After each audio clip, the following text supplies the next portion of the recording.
olunaku lwejja akawungeezi nadde ngenda ku shero okunywa amafuta twasangidde emmoloka zabadde bbiri nga njeru nga tezirina namba puleeti naye nga ziri mu kkuba abaana we zibateeka munda mu mmoloka nga gwe bakwata gwe batwala kati nze mu kubeekanga nga ndi mu mmoloka yange nenjagala mpete nvuge ŋŋende omusajja naggulawo oluggi lwange nayagala okunsikayo nennemerayo awo kwekunkuba essasi eryankute paka we nagivuze paka Mukono paka nakibuddu ku poliisi n'emmoloka ne bagikuba emipiira awo ebyabadde kati okutuuka wano eno Mukono nga gumenyeseemu gusigaddemu n'ekitundu ky'essasi naye gunnuma badde bambadde ebyambalo bya bbulaaka nga sibalabanga nako ebyambalo bya bbulaaka nga sibamanyi kuba nadde sina pulogulaamu yonna yonna n'omuntu gwengenda olaba era nabeekanze nnyo ze abe bagenda bitwalo ssentebe w'ekyalo ky'ekisowera kisowera esangibwa mu luka gwa Mpoma mu ggombola y'Ennama mu Mukono North konsituwensi mu Mukono district. Olunaku lwabadde lwaggulo jo twabadde ssaawa zaadde ziweranga 2 emmotoka 2 eza tube zalabiseeko nga tezirina namba plate nezijja nga zikwata abaana oluguudo lwonna okuva e Kalagi Kiyunga Kabembe Kisowera kati mba ndi wano Kisowera nga nina wentudde n'abavubuka ng'obumanyi olw'eggulo ne bankubira essimu bangamba waliwo emmotoka ezijja zikwata abantu chairman mubeere aweya nandali nkyali ku ssimu omusajja nankwatirawo baza abasajja babadde nga bambadde ebyambalo bya bulijjo nga balina emmundu buli omu alina emmundu ne bankwata badde abasajja nga 3 mukwerwanalwanako nze nasobodde okubasimatuka ne mbaddukako naye basigadde batutte abaana awo abalala nga 4 kwabaddeko Kiberu Julius n'amannya amalala ge sinaba kutegeera bulungi kuba naye mbadde ku bisago bankubye essasi wano era nga bwosobola okulaba wano eno wakati mukwerwanako bankubye wano essasi ku kibegabega embeera bwetyo yabadde naye nga obujulizi obuliwo bulaga nga Kibule yasindisa abantu abo okusinziira ku bifaananyi posters zabadde mu mmotoka mu kuyingiza abaana nga balwana posters zavudde za Kibule ne ziyiika ku luguudo nga bayingiza abaana kakafu obulaga nti Kibule yatatumye abantu abo so embeera bwetyo bweri abaana baffe tubanoonya tetunaba kumanyako mayitire gaabwe naye ng'omwami Kibule yali mu nsonga zino okusinziira ku bujulizi nga bwe mbunyonyodde aludde omwami Kibule ng'akolagana n'omusajja Lieutenant Muganza bwe yeeyita simanyi nnyo oba ddala bituufu yeeyita Lieutenant Muganza era n'abaana bakolagana nabo wano eno kuliko Manisuru Musisi Manisuru kuliko ne Jamal n'abalala naye abo be bali nnyo ku front abakozesa okutubega so nga tetulina omusango gwatuvunaana butamuwagira kyesirowooza nti ogwo ate gubeera musango yagezaako okutubribinga ne bigaana kubanga ffe tuli bankyukakyuka era twetaaga nkyukakyuka n'ekinaba kyetaagisa ki ekyokututta ajja kututta wanaaba asazeewo okututta nkakasa naye muntu obudde bwe bujja kutuuka naye Katonda ajja mujjulula naye nze ndowooza esi yandibadde enkola yandibadde anoonya akalulu ke abakamuwa ne bakamuwa naffe abatetegese kamuwa ne tubireka si byampaka naye so awo atuuse abaana bangi tubanoonya tetubalabako yakuta oluguudo lwonna okuva e Kalagi n'atuuka Kiyunga agenda wamba abantu emmotoka tube zabadde nga 3 nga ziri numberless era bwe zatuuse wali ku 2 ne ziweta ne zikwata mu kikajjo kyenkakasa nti zakomerekeredde mu kikomera ewa Kibule essaawa eno tutetenkanya buli nsonda okuwulira amawulire agafaayo ku bantu baffe tetunnabagawulira so mu bufunze ebyo nsobola okunyonyolako naye ng'embeera ya bunkenke tuliira ku nsiko ensonga mutawagira mwami Kibule. People with numberless vehicles, they are drawn, they came started harassing people in our area. They started shooting, and many people were actually hijacked and put in the vehicle. So we really don't know what is happening, and in this case we would request the government to come in and rescue our people, because many of the gentlemen or many of the youth, they actually losing their lives. So we really need support in that line. Akalulu ka Mukono North basebo ne bannyabo ntegeeze eggwanga lyonna nti lufuuse lutalo lwe nayingiramu nga nsuubira, kubanga bannakyemalira bonna okubeegagambulako n'abo bonna ababakongojja tekibeerangako kyangu. Olunaku olw'omukaaga twalina kubeera mu muluka gw'e Katoogo, ne tugenda e Katoogo, Kibuule n'atikka takisi ye n'agiteekamu abasirikale eriko ennamba eza private UAK, ennamba emu esoma 2, eya wakati bagibikka, esembayo eri 6 G. Takisi eyo njeru era takisi yemu ye ya nnumba ewange e Buntaba. Ne beekobaana ne Osisaidi mwami Fred oyo oyaka owe Mukono wano, ne baggalira abantu abatalina buyambi bonna, nga bamaze okubakuba kibooko, amagulu bagamenyeemenye. Abakyala, waliwo abakyala wano bonna bembalaze babakubye kibooko, zisaze mu bisambi, mu mabeere, babatozeetoze. Ne tubuuza basebo ne bannyabo, kuno kukyali kulonda kwe tugendamu? Electoral Commission yadduka dda ku buvunaanyizibwa bwayo, oba tubadde tukyali mu kukungubaga? Coordinator waffe ow'Ekasenge ku kyalo Kapeke yattibwa oluvannyuma lw'okumuyita okugenda mu kikomera okumugula n'agaana, nattibwa mu mbeera etategeerekeka. Tavuga boda yali atambula agenda wuwe nga talina ssente, abantu ne bava eri ne bamukuba ennyondo n'afa.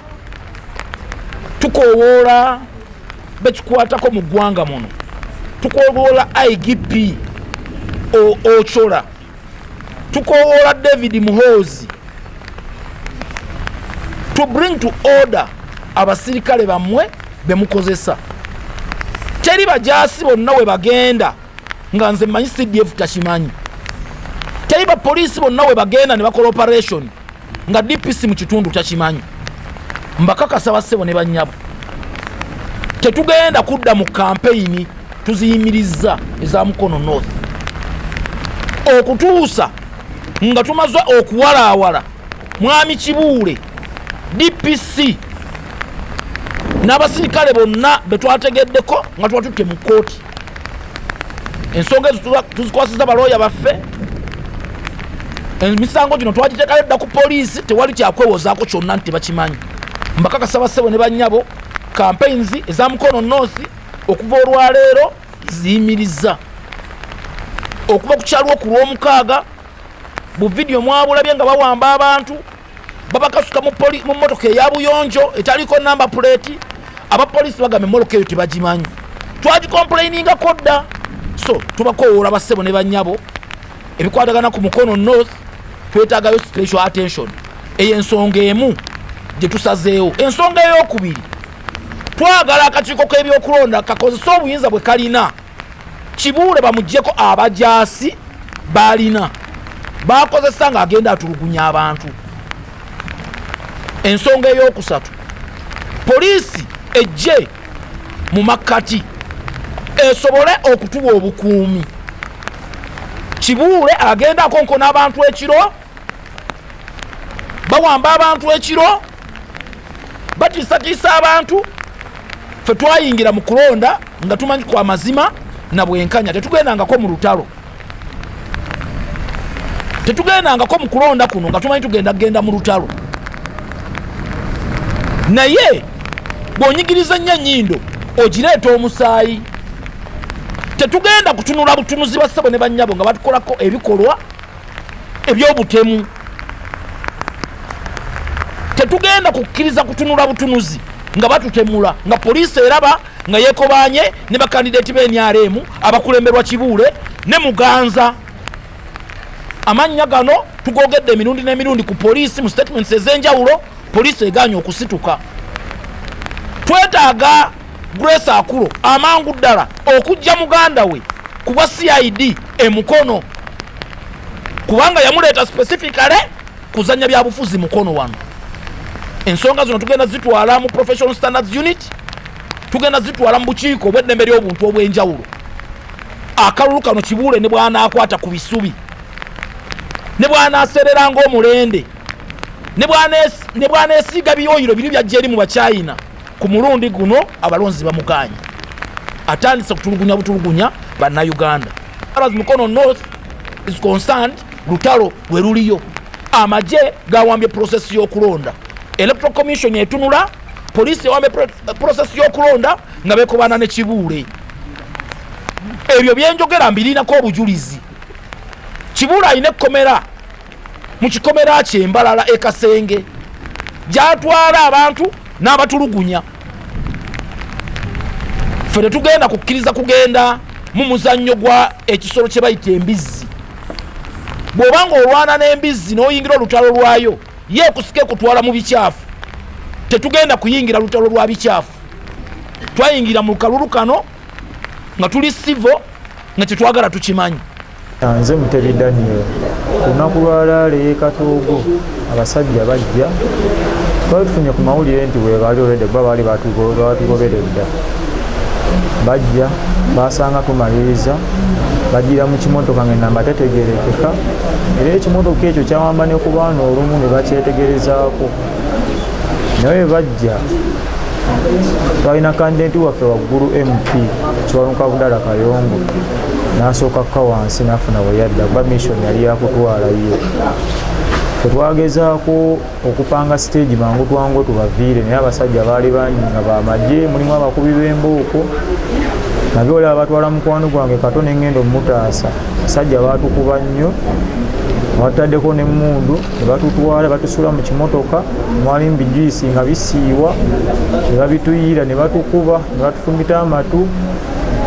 Naye twagenda nga batugamba nti minisita ajja emabega era nga bawuliziganya naye Kibuule yali mu kamotoka kaali ka probox mu namba nkweke.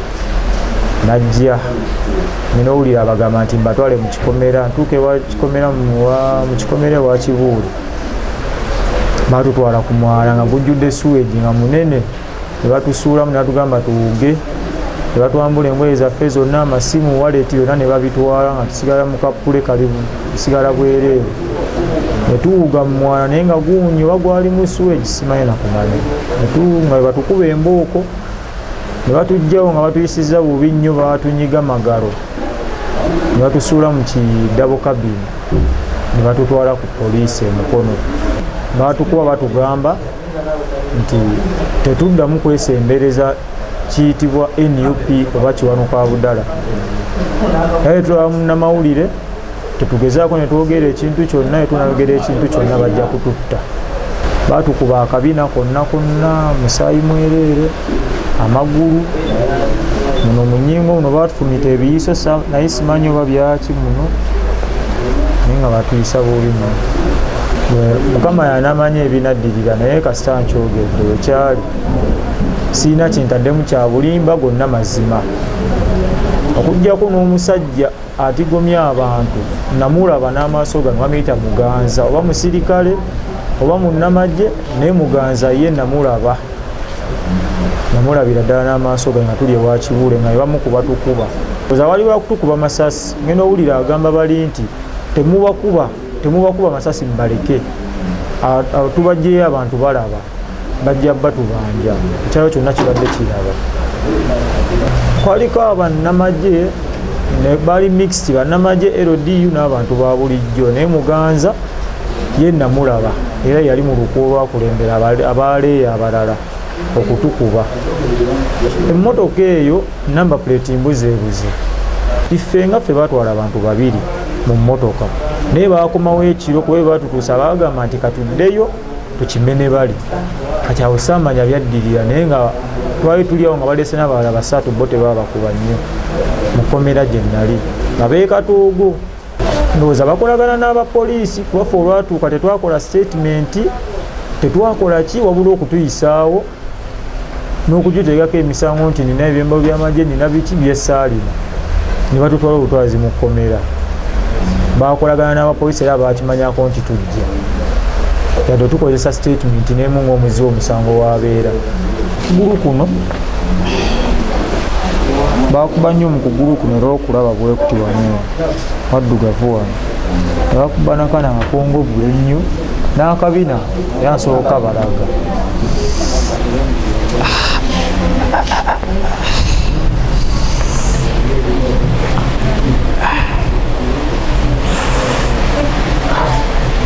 akabina kano bakakuba nnyo kano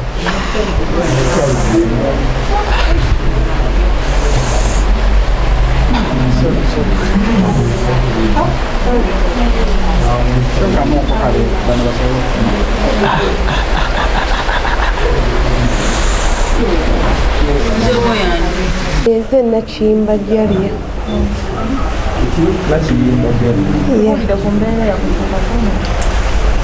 Twali tukulira lukuŋŋaana kampeyini naye nga ziri za ndowooza 12 kitundu wabaawo abaatulomba nga ba miggo nga balina n'obwambe ne tubalabuukirira ne tudda mu mmotoka ne bagenda ab'emmundu ne bajja ku ssaawa emu yennyini ne batandika okakuba waggulu.